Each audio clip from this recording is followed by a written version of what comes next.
I got involved in network marketing in 1977 after working at Foster Farms, which was a poultry processing plant in Livingston, California. I'd been there 4 years and I was highly upwardly mobile. Then they created a policy in the plant where you couldn't advance any further without a college education. So, like I have taught people for many years, prospects in network marketing are open to the opportunity when conditions in their life just demand it. And so you may talk to them one day and they're not the least bit interested, and a week later all of a sudden they're interested. Why? Because things change. So what changed for me was I wasn't upwardly mobile at Foster Farms anymore. I couldn't go any further in the management structure. Right after that happened, a high school buddy of mine, Steve Spalding, said, "Hey, got an opportunity, make a lot of money, come to a meeting." Before that policy came down, I would have never went to the meeting. I was totally focused on Foster Farms. That's all I wanted to do. I was very successful there, as you could be in a chicken plant. But after that policy came down, I was open. So I went to the meeting. And I actually went to meetings for 3 weeks before I got in.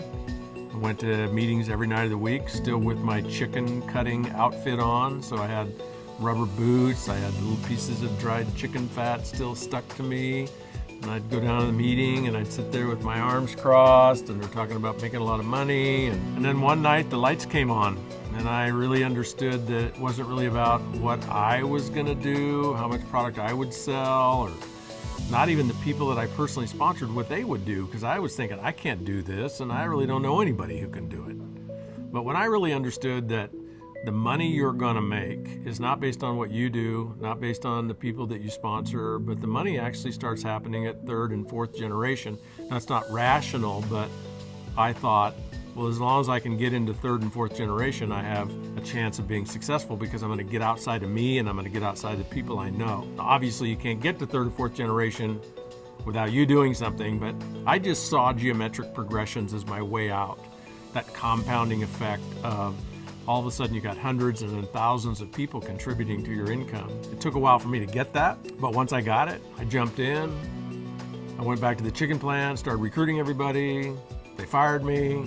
Now I'm full-time. And then I went into the struggle phase, and the struggle phase was a couple of years of recruiting people, and most of whom quit. You know, I had cars repossessed and ended up sleeping on my sister's couch. And one day I sponsored a guy named Jerry Schaub, and you know, and one of the ways I like to talk about our business is that what you and I bring to the party in terms of building a business is assets. We bring confidence, we bring credibility, we bring contacts, we bring a little bit of money, we bring a little bit of time, but mostly what we bring is belief and vision and motivation that we can actually pull something like this off. And on a scale of 1 to 10, I was probably a 2 or a 3, and I finally sponsored a 10, Jerry Schaub. And the cool thing about this business is when a 2 or a 3 sponsors a 10, they become a 10. Jerry Schaub earned me $100,000 in the next year. So I earned in 1979, I earned $4,000. And in 1980, I earned over $100,000. Once you have that kind of success, once you have that many people in your group and you're earning that kind of money, then sponsoring more Jerry Schaubs is not that hard. I sponsored 3 more people like Jerry over the next 3 years. And by the time I was 28 years old, I had 30,000 active people in my group and I was earning $40,000 a month. That's my story.